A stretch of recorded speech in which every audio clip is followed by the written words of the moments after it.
बोलो विष्णु भगवान की जय। एकादशी व्रत कथा महात्म्य। वर्ष में 24 तथा अधिक मास में 2 एकादशी होती हैं। कुल 26 एकादशी होती हैं। उनके नाम यह हैं: उत्पन्ना, मोक्षदा, सफला, पुत्रदा, षटतिला, जया, विजया, आमलकी, पापमोचनी, कामदा, वरूथिनी, मोहिनी, अपरा, निर्जला, योगिनी, देवशयनी, पवित्रा, पुत्रदा, अजा, परिवर्तिनी, इंदिरा, पापा, कुंशा, रमा और देवोत्थानी। इन 24 नामों के अतिरिक्त अधिक मास में पद्मिनी और परमा ये 2 एकादशी होती हैं। यह नामानुसार फल देती हैं। श्री सूत जी महाराज ब्राह्मणों से बोले कि हे ब्राह्मणों, इस विधि युक्त उत्तम महात्म्य को श्री कृष्ण जी ने कहा था। जो उत्तम जन इस व्रत की उत्पत्ति भक्ति से सुनते हैं, वे इस लोक में अनेक प्रकार के सुख भोग कर अंत में दुष्प्राप्य विष्णु लोक को पाते हैं। पूर्व काल में श्री भगवान ने अर्जुन के प्रति एकादशी व्रत की उत्पत्ति, विधि इत्यादि कही थी, सो उन्हीं के कथोपकथन रूप से मैं कहता हूँ। अर्जुन ने पूछा कि हे देव जनार्दन, जो रात्रि में उपवास करते हैं तथा एक ही समय भोजन करते हैं, उन्हें कैसा पुण्य मिलता है और उस उपवास करने की विधि क्या है? सो अब आप कृपा करके कहिए। यह सुनकर श्री कृष्ण भगवान ने कहा कि सबसे प्रथम दशमी की रात्रि को दंत धावन करें, अर्थात दिन के 8वें प्रहर में जब सूर्य का तेज मंद पड़ जाए तब दंत धावन करना चाहिए और रात्रि को भोजन ना करें। पुनः प्रातःकाल निश्चिंत चित्त होकर संकल्प करें। मध्याह्न में भी संकल्प पूर्वक स्नान करें। नदी, तालाब, वापी, कूप आदि में स्नान करना चाहिए। स्नान के पहले मृत्तिका स्नान अर्थात मिट्टी का चंदन लगाना चाहिए। स्नान करके व्रती पुरुष पतित, चोर, पाखंडी, मिथ्या दूसरों का अपवाद करने वाला, देवता, वेद और ब्राह्मण की निंदा करने वाला और जो अगम्य गमन करने वाला, दुराचारी, परद्रव्य चुराने वाला, इन सबों से बात ना करें। यदि दैवात इनको देख ले तो आप इस पाप को दूर करने के लिए सूर्य को देखें। स्नान के अनंतर सादर नैवेद्य आदि अर्पण कर भगवान की पूजा करें, दीपदान करें। यह सब कर्म भक्ति भाव युक्त होकर करें। उस दिन निद्रा और मैथुन ना करें। दिन तथा रात्रि नृत्य, गायन आदि सद्वार्ता से बिताएं। भक्ति युक्त होकर ब्राह्मणों को दक्षिणा दें और प्रणाम पूर्वक उनसे अपनी त्रुटि की क्षमा कराएं। शुक्ल पक्ष की और कृष्ण पक्ष की एकादशी दोनों धार्मिकों के लिए समान है। इन दोनों एकादशी में भेद बुद्धि उचित नहीं है। इस प्रकार जो एकादशी व्रत करते हैं, उन मनुष्यों को शंखोद्धार तीर्थ में स्नान करके भगवान के दर्शन से जो पुण्य होता है, वह एकादशी व्रत के पुण्य के 16वें हिस्से के भी बराबर नहीं है। व्यतिपात योग में संक्रांति समय में चंद्र सूर्य ग्रहण में कुरुक्षेत्र में स्नान करने से जो फल प्राप्त होता है, वह सब एकादशी के व्रत करने से मनुष्य को प्राप्त होता है। अश्वमेध यज्ञ करने से जो फल प्राप्त होता है, उससे 100 गुना अधिक पुण्य एकादशी के व्रत से होता है। जिस मनुष्य के घर में 1 सहस्त्र तपस्वी 60,000 वर्ष भोजन करें, उससे जो पुण्य प्राप्त होता है, सो एकादशी व्रत से भी होता है। वेद वेदांग परायण ब्राह्मण को 1000 गौदान करने से जो पुण्य होता है, उससे 10 गुना अधिक पुण्य एकादशी के उपवास से होता है। 10 उत्तम ब्राह्मणों को भोजन कराने से जो पुण्य होता है, उससे 10 गुना अधिक पुण्य एकादशी के उपवास से होता है। 10 उत्तम ब्राह्मणों को भोजन कराने से जो पुण्य होता है, उससे 10 गुना अधिक ब्रह्मचारियों के भोजन से होता है और इससे 1000 गुना अधिक कन्या और भूमिदान से पुण्य होता है। इससे 10 गुना अधिक विद्यादान से पुण्य है। विद्यादान से 10 गुना अधिक पुण्य भूखे को अन्न देने से होता है। अन्नदान के बराबर और दूसरा पुण्य नहीं है। इसके द्वारा स्वर्गीय पितर तृप्त होते हैं। इसके पुण्य का प्रभाव देवताओं को भी जानना दुर्लभ है। नक्त व्रत करने का आधा फल एक भुक्त व्रत से होता है। एकादशी को इनमें से कोई करना चाहिए। तीर्थ तभी तक गर्जना करते हैं। दान नियम यम अपने फल की तभी तक घोषणा करता है। यज्ञों का फल तभी तक जब तक कि एकादशी प्राप्त नहीं हुई है। इस कारण अवश्य एकादशी व्रत करना चाहिए। शंख से जल नहीं पीना चाहिए। मछली और सुआ नहीं खाना चाहिए और अन्न नहीं खाना चाहिए। एक एकादशी के समान 1000 यज्ञ भी नहीं है। अर्जुन ने पूछा, हे देव, आप इस तीर्थ को सब तीर्थों से श्रेष्ठ तथा पवित्र कहते हैं, इसमें क्या कारण है? भगवान ने कहा कि पहले सतयुग में मुर नामक एक महाभयंकर दैत्य था, जिसके भय से सभी देवता भयभीत थे। उसने इंद्र आदि देवताओं को जीतकर उन्हें उनके स्थान से भ्रष्ट कर दिया था। तब इंद्र ने महादेव जी से कहा कि हम लोग इस समय मुर दैत्य के अत्याचार से पीड़ित होकर मृत्युलोक में अपना काल बिता रहे हैं और देवताओं की दशा तो कहीं नहीं जाती। सो कृपा करके इस दुख के से छूटने का उपाय बतलाइए। श्री महादेव जी ने कहा कि देवों के देव राजा इंद्र, आप भगवान श्री विष्णु के पास जाइए। महादेव जी के वचन सुनकर देवराज इंद्र देवताओं को साथ लेकर क्षीर सागर में जहाँ जगतपति जनार्दन सोए थे वहां गए। भगवान को सोए हुए देखकर इंद्र ने हाथ जोड़कर उनकी स्तुति की कि हे देवताओं के देव, हे देव पूजित, आपको नमस्कार है। दैत्यों के नाशक मधुसूदन, हे पुंडरीकाक्ष, हाँ आप हम लोगों की रक्षा करें। हे जगन्नाथ, दैत्यों से डरकर सब देवता मेरे साथ आपकी शरण में आए हैं। आप हम लोगों की रक्षा करें। आप इस जगत के मात्र स्वरूप हैं। आप पिता हैं। आप ही इस जगत के स्थिति करता, उत्पत्ति करता और संहार करता हैं। आप देवताओं के सहायक हैं तथा उन्हें सुख देने वाले हैं। आप पृथ्वी हैं, आकाश हैं और संसार के प्राणियों के उपकारक हैं। आप ही संसार हैं तथा संपूर्ण त्रैलोक्य की रक्षा करने वाले हैं। आप ही सूर्य, चंद्रमा, अग्नि, द्रव्य, हव्य, मंत्र, तंत्र, यजमान, यज्ञ और समस्त कर्म फल भोक्ता ईश्वर भी हैं। इस संपूर्ण जगत में ऐसा कोई स्थान नहीं है जहां आप ना हो। हे शरणदाता, आए हुओं के रक्षक, हे देव, हे भगवान, आप हम लोगों की रक्षा करें। इस समय दानवों ने देवताओं को जीत लिया है और उन्हें स्वर्ग से निकाल दिया है। अब देवता लोग अपने स्थान को छोड़कर भूमि में मारे मारे फिरते हैं। आप ही उनके अब रक्षक हैं। इस प्रकार से इंद्र के वचनों को सुनकर भगवान बोले कि वह कौन दैत्य है जिसने देवों को जीता है? वह कहाँ रहता है? उसका क्या नाम है और उसका बल क्या है? हे इंद्र, यह सब विस्तार पूर्वक कहिए तथा भय छोड़ दो।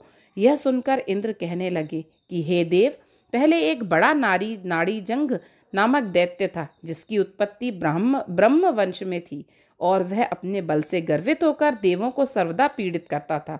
उसी का पुत्र मुरु दैत्य है जिसकी राजधानी का नाम चंद्रावती है। वह नगरी अति सुंदर है। वह दैत्य अपने प्रखर वीर्य से संपूर्ण विश्व को जीतकर और देवताओं को देवलोक से निकालकर इंद्र, अग्नि, यम, वरुण और चंद्रमा आदि लोकपाल स्वयं बन बैठा है। स्वयं सूर्य बनकर जगत को तपा रहा है। स्वयं पर्यन्य मेघ बन गया है। इस कारण आप देवताओं के लिए दुर्दमनीय दानव को मारकर देवताओं को विजयी बनाइए। श्री भगवान इंद्र से उसका अत्याचार सुनकर अत्यंत क्रुद्ध हुए तथा इंद्र को संबोधन करके बोले कि देवेंद्र, अब मैं आप लोगों को शत्रु भय से शीघ्र ही निर्मूल करूंगा और हे बलशाली देवों, आप लोग सब मिलकर चंद्रावतीपुरी को जाओ। यह कहकर श्री भगवान श्री देवताओं के पीछे चंद्रावती को गए। वहां जाकर देखा कि दैत्याधिप मुरु अनेक दैत्यों से परिवेष्टित होकर संग्राम भूमि में गरज रहा है। युद्ध प्रारंभ होने पर असंख्य सहस्त्र दानव दिव्य अस्त्र शस्त्रों से सुसज्जित होकर लड़ने लगे। अंत में देवता लोग दानवों से लड़ ना सके और दैत्यों ने देखा कि ऋषिकेश भगवान रणभूमि में उपस्थित हैं। उन्हें देखकर अनेक दैत्य अस्त्र शस्त्र से उन पर टूट पड़े। जब भगवान ने देखा कि देवता भाग गए हैं, तब शंख, चक्र, गदाधारी भगवान अस्त्र शस्त्रों से राक्षसों का विद्ध करने लगे। उन सर्प समान अस्त्रों से विद्ध अनेक दानव इस लोक से चिरकाल के लिए प्रस्थित हुए, परंतु दैत्याधिप निश्चल भाव से युद्ध करता रहा। भगवान जिन जिन अस्त्रों का प्रयोग उस पर करें, वे सब उसके तेज से कुंठित होकर पुण्य के समान उसके अंगों से मालूम पड़ते थे। अनेक शस्त्रों के प्रयोग करने से भी जब भगवान उसको न जीत सके तथा क्रुद्ध होकर परिघ तुल्य बाहुओं से मल्ल युद्ध करने लगे। देवताओं के 1000 वर्ष भगवान ने उससे युद्ध किया, परंतु वह नहीं हारा। तब भगवान शांत होकर विश्राम करने की इच्छा से बदरी काश्रम चले गए। वहां 48 कोस की लंबाई में विस्तृत और एक द्वार युक्त हेमवती नामक गुफा में शयन करने के लिए अर्थ भगवान से ने प्रवेश किया। हे धनंजय, मैं उस गुफा में सोया था। वह दानव भी मेरे पीछे पीछे उस गुफा में चला आया और मुझे सोते देखकर मारने के लिए उद्यत हुआ। वह समझता था कि आज मैं दानवों के चिर शत्रु को मारकर उन्हें निष्कटक बनाऊं। उसी समय मेरे शरीर से अत्यंत सुंदरी दिव्य अस्त्र लिए एक कन्या उत्पन्न होकर दानवराज के सम्मुख युद्ध के लिए उपस्थित हुई। दानवेंद्र उससे युद्ध करने लगा और युद्ध में उसकी निपुणता देखकर सोचने लगा कि इस रुद्र स्वरूप स्त्री को किसने बनाया, जिसके बाण वज्रों के समान है। पुनः उन दोनों के घमासान युद्ध आरंभ किया। एक मुहूर्त में ही उस कन्या ने दानवराज के अस्त्र शस्त्रों को काटकर उसे रथहीन कर दिया। वह दानव विरथ और निःशस्त्र होकर आक्रमण करने के लिए दौड़ा, परंतु भगवती ने उसे मुष्टि मारकर जमीन पर गिरा दिया। पुनः उठकर कन्या को मारने की इच्छा से वह दौड़ा। उसे आते देखकर भगवती ने उसका सिर धड़ से अलग करके उसे यमलोक को भेज दिया और उसके साथी भयभीत होकर पाताल को चले गए। तब भगवान उठे और हाथ जोड़कर सामने खड़ी हुई उस कन्या को देखकर परम प्रसन्न हुए और बोले कि संपूर्ण देव, गंधर्व, नाग, लोकेश सभी को जीतने वाले इस दुष्ट दानव को रण में किसने मारा है, जिसके भय से मैंने इस कंदरा का आश्रम लिया था, सो किसने कृपा कर मेरी रक्षा की है। कन्या ने उत्तर दिया कि हे प्रभु, आपको सोया देखकर वह आपको मारना चाहता था कि आपके अंश से उत्पन्न हुई मैंने ही इस दानव का संहार करके देवताओं को निर्भय किया है। मैं सर्व शत्रु दमनकारिणी आपकी ही महाशक्ति हूँ। हे प्रभु, आप बतलाइए कि इसके मानने से आपको क्यों आश्चर्य हो रहा है। भगवान बोले कि हे निष्पाप, इस दानव को मारने से तुझ पर मैं अत्यंत प्रसन्न हूँ। इस समय सभी देवता अत्यंत हर्षित हो गए हैं और तीनों लोकों में इस समय आनंद छा रहा है। अतएव निसंकोच होकर तुम्हारी जो इच्छा हो सो वर मांगो। स्मरण रखो कि देवताओं को दुर्लभ वर भी तुम मांगोगी तो मैं तुम्हें दूंगा। कन्या बोली कि भगवान, यदि आप मुझ पर प्रसन्न हैं और यदि वर देना चाहते हैं तो मुझे वह वर दीजिए कि इस दिन यदि कोई उपवास करे तो मैं उसके पापों से उसे तारने में समर्थ हूँ और उपवास से जो पुण्य होता है उससे आधा रात्रि में होवे और उसका आधा पुण्य एक संध्या भोजन करने वाले को हो। जो मेरे दिन को जितेंद्रिय भक्ति युक्त होकर उपवास करे सो विष्णु धाम को प्राप्त होवे और अनेक कोटि वर्ष तक वह वहाँ अनंत सुख भोग करें। भगवान, यदि आप प्रसन्न हैं तो यही वर दीजिए। यह सुनकर भगवान बोले कि हे कल्याणी, जो तुम कहती हो वह सत्य होवे। जो हमारे और आपके भक्त हैं उनकी कीर्ति जगत में प्रसिद्ध होगी तथा वे मेरे समीप वास करेंगे। हे मेरी उत्तम शक्ति, तुम एकादशी तिथि को उत्पन्न हुई हो, इस कारण तुम्हारा नाम भी एकादशी ही होगा। एकादशी उपवास करने वाले के संपूर्ण पापों को दूर कर मैं उन्हें उत्तम गति दूंगा। विशेषकर तृतीया, अष्टमी, चतुर्थी, एकादशी ये तिथियां मुझे अत्यंत प्रिय हैं। हे पार्थ, सब तीर्थों से, सब दानों से, सब व्रतों से अधिक पुण्य एकादशी तिथि में है। विष्णु भगवान इतना वर देकर वहीं अंतर्ध्यान हो गए और एकादशी तिथि भी वर पाकर परम संतुष्ट तथा हर्षित हुई। हे अर्जुन, जो मनुष्य एकादशी का व्रत करते हैं मैं उनके शत्रुओं को नाश करके अवश्य उत्तम पद देता हूँ। इस प्रकार एकादशी की उत्पत्ति हुई है। यह नित्य एकादशी व्रत सब पापों को नाश करने वाला है। सब पापों को दूर करने और सब प्रकार के मनोरथ सिद्ध करने के लिए यह एक तिथि प्रसिद्ध है। शुक्ल पक्ष की एकादशी अथवा कृष्ण पक्ष की एकादशी, इन दोनों में भेद करना उचित नहीं। दोनों समान हैं। जो एकादशी व्रत करते हैं वे उत्तम लोक को जाते हैं। वे पुरुष धन्य हैं जो विष्णु भक्त हैं और एकादशी का महात्म्य जो सर्वदा श्रवण या पठन करते हैं उन्हें अश्वमेघ यज्ञ का फल प्राप्त होता है। जो विष्णु परायण मनुष्य दिन रात विष्णु के द्वारा विष्णु की रक्षा, विष्णु की कथा सुनते हैं, वे अपने कोटि पुरुष के साथ विष्णु लोक में जाकर पूजित होते हैं। जो एकादशी महात्म्य का चतुर्थांश भी श्रवण करता है उसके ब्रह्म हत्यादिक पाप छूट जाते हैं। विष्णु धर्म के समान दूसरा धर्म नहीं है और एकादशी व्रत के समान दूसरा व्रत नहीं है। निर्जला एकादशी महात्म्य। श्री सूत जी बोले, हे ऋषियों, अब आप सभी व्रतों में श्रेष्ठ, सभी एकादशियों में उत्तम निर्जला एकादशी की कथा सुनो। एक बार पांडव पुत्र भीमसेन ने वेद व्यास जी से पूछा कि हे महाज्ञानी पितामह, मेरे चारों भाई युधिष्ठिर, अर्जुन, नकुल, सहदेव और माता कुंती तथा भार्या द्रौपदी एकादशी के दिन कभी भोजन नहीं करते। वे मुझे भी सदैव ऐसा करने को कहते रहते हैं। मैं उनसे कहता हूँ कि मुझसे तो भूख सही नहीं जाती। मैं दान और विधिवत भगवान की पूजा आराधना करूंगा। सो कृपा पूर्वक ऐसा उपाय बताइए कि उपवास किए बिना मुझे एकादशी के व्रत का फल प्राप्त हो सके। व्यास जी बोले, यदि स्वर्ग भला और नरक बुरा प्रतीत होता है तो हे भीमसेन, दोनों पक्षों की एकादशियों को भोजन ना करो। तब भीम ने निवेदन किया कि हे महामुनि, जो कुछ मैं कहता हूँ वह भी सुनो। यदि दिन में एक बार भी भोजन ना मिले तो मुझसे रहा नहीं जाता। मैं उपवास कैसे करूंगा? मेरे उदर में वृक्क नामक अग्नि का निवास है, अतः बहुत सा भोजन करने से मेरी भूख शांत होती है। हे मुनि, मैं वर्ष भर में केवल एक ही व्रत कर सकता हूँ। सो आप कृपा करके केवल एक व्रत ही बताइए, जिसे विधि पूर्वक करके मैं स्वर्ग को प्राप्त हो सकूं। वह निश्चय करके कहिए जिससे मेरा कल्याण हो। व्यास जी ने कहा, हे भीमसेन, मनुष्यों के लिए सर्वोत्तम वेद का धर्म है, किंतु कलयुग में भी उस धर्म का पर चलने की शक्ति किसी में नहीं है। इसलिए थोड़े धन और थोड़े कष्ट से होने वाला सरल उपाय जो पुराणों में लिखा है, मैं वह तुमको बताता हूँ। दोनों पक्षों की एकादशी में जो मनुष्य भोजन नहीं करते वे नरक में नहीं जाते। यह वचन सुनकर महाबली भीमसेन पहले तो पीपल पत्र की भांति कांपने लगे, फिर डरते हुए बोले, हे पितामह, मैं उपवास करने में समर्थ नहीं हूँ, इसलिए हे प्रभु, निश्चय करके बहुत फल देने वाला एक व्रत मुझसे कहिए। व्यास जी बोले, वृष मिथुन राशि के सूर्य में ज्येष्ठ मास के शुक्ल पक्ष में जो एकादशी होती है उसका निर्जला व्रत यत्न से करना उचित है। स्नान और आचमन के अलावा जलपान वर्जित है। केवल एक घूंट जल से आचमन करें, अधिक पीने से व्रत खंडित हो जाता है। एकादशी के सूर्य उदय से लेकर द्वादशी के सूर्योदय तक जल ग्रहण ना करें और ना भोजन करें तो बिना परिश्रम ही सभी द्वादशी युक्त एकादशियों का फल मिल जाता है। द्वादशी को प्रातःकाल स्नान करके स्वर्ण और जल ब्राह्मणों को दान करें, फिर ब्राह्मणों सहित भोजन करें। हे भीमसेन, इस विधि से व्रत करने से जो फल मिलता है वह सुनो। सारे वर्ष में जो एकादशियां आती हैं उन सबका फल निसंदेह केवल इस एकादशी के व्रत से प्राप्त होता है। शंख चक्र गदाधारी भगवान विष्णु ने स्वयं यह मुझसे कहा है कि सब त्याग कर केवल मेरी शरण में आओ और सुनो। एकादशी निराहार व्रत करने से मनुष्य सब पापों से छूट जाता है। सब तीर्थों की यात्रा तथा सब प्रकार के दानों में जो फल मिलता है वह सब इस एकादशी के व्रत से मिल जाता है।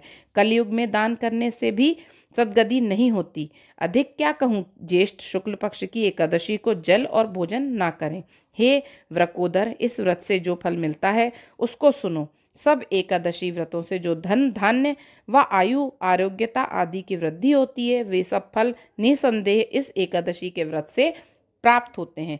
हे नरसिंह भीम, मैं तुझसे सत्य कहता हूँ कि इसके करने से अति भयंकर काले पीले रंगों वाले यमदूत भय देने वाला दंड और फांसी सहित उस मनुष्य के पास नहीं आते, बल्कि पीताम्बरधारी हाथों में चक्र लिए हुए मोहिनी मूर्ति विष्णु के दूत अंत समय में विष्णु लोक में ले जाने को आ जाते हैं। अतः जल रहित व्रत करना उचित है। फिर जल और गोदान करने से मनुष्य सब पापों से मुक्त हो जाता है। वैशंपायन जी कहते हैं, हे जन्मेजय, तब से भीमसेन यह व्रत करने लगे और तभी से इसका नाम भीमसेनी हुआ। हे राजन, इसी प्रकार तुम भी सब पाप दूर करने के लिए उपवास करके विष्णु जी की पूजा करो और इस प्रकार प्रार्थना करो कि हे भगवान, मैं आज निर्जल व्रत करूंगा। हे देवेश, अनंत द्वादशी को भोजन करूंगा। यह कहकर सब पापों की निवृत्ति के लिए श्रद्धा से इंद्रियों को वश करके व्रत करें। स्त्री व पुरुष के मंदराचल पर्वत के समान बड़े से बड़े पाप भी इस एकादशी के प्रभाव से नष्ट हो जाते हैं। यदि गौदान ना कर सकें तो वस्त्र बंधे स्वर्ण के साथ घड़ा दान करें। निर्जला एकादशी को स्नान कर दान तप होमादि जो धर्म कार्य मनुष्य करता है सो सब अक्षय हो जाता है। हे राजन, जिसने एकादशी का विधिवत व्रत कर लिया उसे धर्माचार करने की क्या आवश्यकता है। सब प्रकार के व्रत करने से विष्णु लोक प्राप्त होता है। और हे कुल श्रेष्ठ, एकादशी के दिन जो स्वर्ण अन्न वस्त्रादि दिया जाता है उसके पुण्य का कभी नाश नहीं होता। एकादशी के दिन जो मनुष्य अन्न भोजन करते हैं वे पापी हैं, इस लोक में चांडाल होते हैं और अंत में दुर्गति को पाते हैं। इस एकादशी का व्रत करके दान देने वाले मोक्ष को प्राप्त होंगे। ब्रह्म हत्या, मदिरापान, चोरी, गुरु से द्वेष और मिथ्या बोलना, यह सब महापाप द्वादशी युक्त एकादशी का व्रत करने से क्षय हो जाते हैं। हे कुंती पुत्र भीम, अब इस व्रत की विधि सुनो। यह व्रत स्त्री व पुरुषों को अत्यंत श्रद्धा से इंद्रियों को वश में करना चाहिए। क्षीरशायी भगवान की पूजा करके गौदान करें। दूध देने वाले गौ, मिष्ठांत और दक्षिणा सहित विधि पूर्वक दान करें। हे श्रेष्ठ भीम, इस प्रकार भली भांति ब्राह्मणों के प्रसन्न होने से श्री विष्णु भगवान संतुष्ट होते हैं।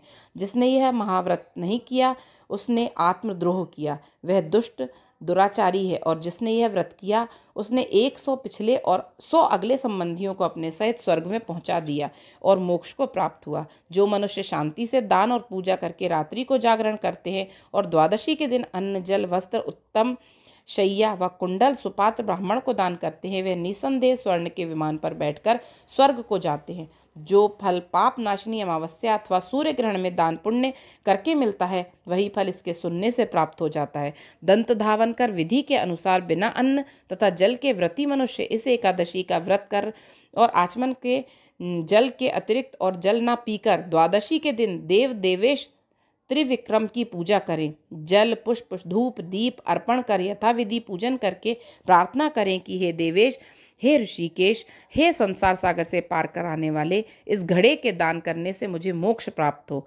हे भीमसेन, फिर अपनी सामर्थ्य अनुसार अन्न, वस्त्र, छत्र, फल आदि घड़े पर रखकर ब्राह्मणों को दान देवें। तत्पश्चात श्रद्धापूर्वक ब्राह्मणों को भोजन कराएं और करवाकर आप भी मौन होकर भोजन करें। इस प्रकार जो इस व्रत को यथाविधि करते हैं वे सब पापों से छूटकर मुक्त हो जाते हैं। बोलो विष्णु भगवान की जय।